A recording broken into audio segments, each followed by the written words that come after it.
Welcome back to another episode of SEO Press Pro course, and now we are going to cover the more strong, the meat and potatoes, or the most important part of the course, where it is on-page SEO, right? So before we actually dig deeper into what is on-page SEO, remember there were three different things on SEO we talked about earlier. There was the on-page SEO, the technical SEO, and off-page.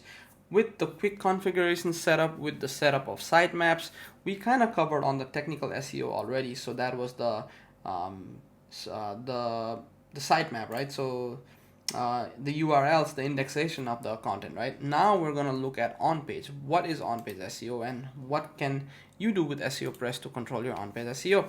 In the beginning, when WordPress was getting famous for content marketing, plugins like Yoast was very popular. Plugins like Squarely were very popular because they provided this on-page optimization score.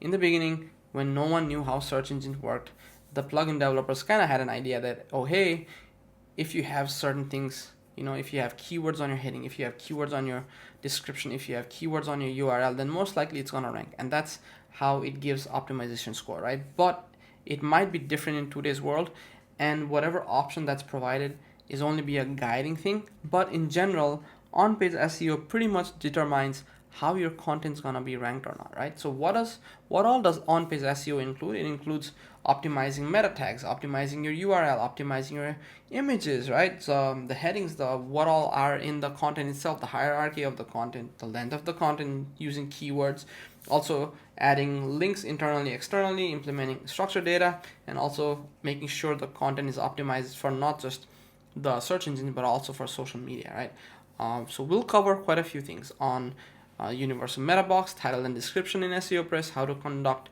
a content analysis, how to set up feature image for social media, and then maybe also you'll learn how bulk customization of meta title and descriptions gonna be involved using SEO Press because it has that option. And also we're going to look at how to quickly get an idea of how much of a content score you might be getting for your content as determined by SEO Press on your WordPress dashboard itself. Okay,